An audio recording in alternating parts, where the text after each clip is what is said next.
Ladies and gents, welcome to Everything Scuba. I'm Lyle. Hey, I'm Josh. Lyle and I, if you haven't figured it out yet, are avid scuba divers and scuba instructors here in the Midwest. We're pretty passionate about it.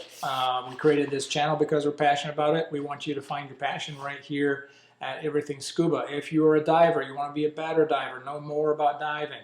If you want to learn how to scuba dive, this is an awesome channel to come visit. So click that subscribe button, ring the notification bell so you don't miss out on upcoming shows.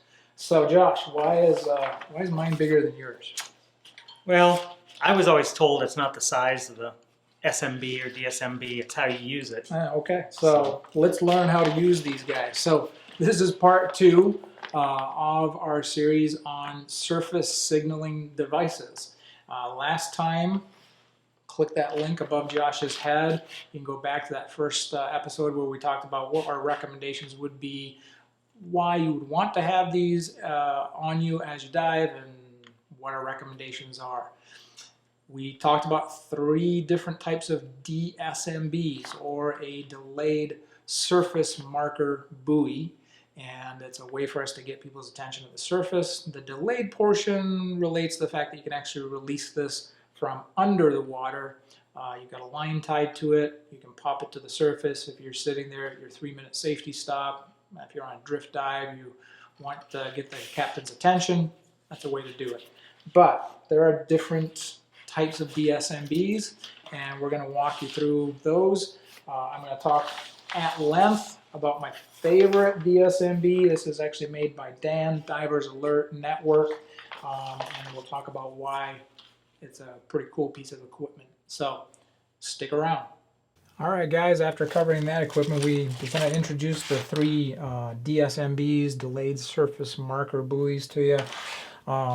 First option, smaller, less expensive. A lot of our students will use this. This one's actually still wet from our student dives this weekend. So pretty simple little inflation valve. You can orally inflate this by pushing in on that valve. You can use your teeth. Simply unwind it.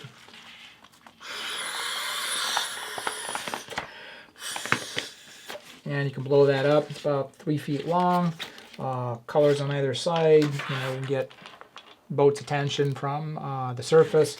You could also tie off a line to this. You could send it up from your safety stop should you need. Does the trick, better than nothing. So that works well for our students. Second option, this one does not have an oral inflation mechanism. Instead, you're going to use your alternate second stage regulator, and so this unrolls. It's a little longer, maybe about 3.5 to 4 feet, but on the end of this there's a little pocket that opens. You'd insert your second stage, push that purge button, and you're going to inflate this underwater. Obviously you're going to have it tied off to a line before you inflate it. The one thing that always concerns me with this is the fact that if this breaches the surface and if this end comes out of the water, then potentially we're going to lose some air. Is this going to stay inflated at the surface and do exactly what we want it to do? So, but again, works well, better than nothing. Lastly, this is probably my favorite DSMB. It's a little larger, but it has some other features. I'm going to set these aside. Some other features that I really like about it. But it's a little bit more substantial. Certainly it's got some metal D-rings on it and some more substantial webbing.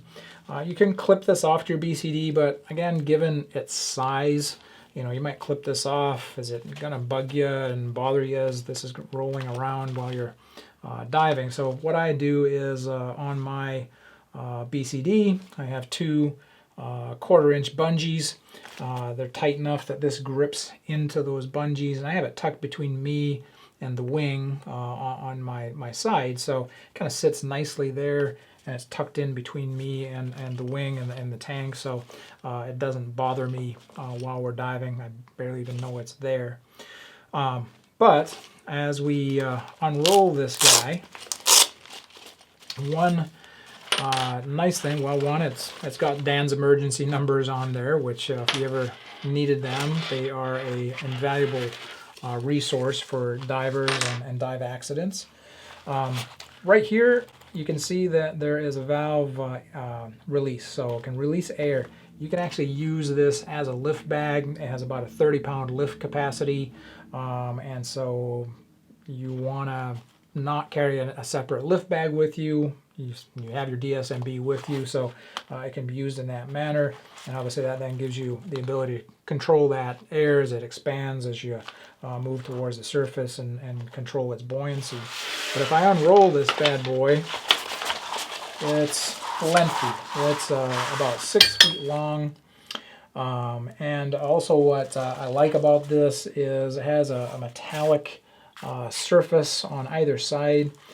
This is radar reflective, so if you're at the surface and you have ships out looking for you and you're using radar, this will actually reflect the signal back to them and hopefully give them a better chance of pinpointing your position, or at least seeing that you're there. So that's pretty cool in an SMB. The next thing I like about this SMB is there's two methods to inflate it. Right here we have a very similar port to the first SMB that we looked at, so you could orally inflate, but you can also clip on your low pressure inflator hose to this, so you could actually do a low pressure inflation through this port. Or subsurface, you don't want to click off your low pressure inflator, you don't want to have to blow into it. While on this side, much like the second SMB I showed you, it has a port where you can insert your alternate second stage and inflate that SMB from underneath. Again, should be tied off before you release it and let go of it. So overall, it's really, I mean, it might sound like a geek, I'm getting all excited about a DSMB, but this does everything that I would hope that it would do, and the fact that I have an additional lift bag function on it too, that's pretty cool. It also, for me, I bought it as a kit, so it came with a whistle, a mirror reflector, and then also a light, and it has a small velcroed area here where you can store those extra items. Those can be tied in there, and so you've got a place to store those too, instead of having to stuff them into your BCD pockets. So, a nice product. The whole key here, though, is as divers, your safety, the safety of your fellow divers is number one. We want to make sure that you, when you do dive, you take the appropriate signaling equipment with you. You just never know.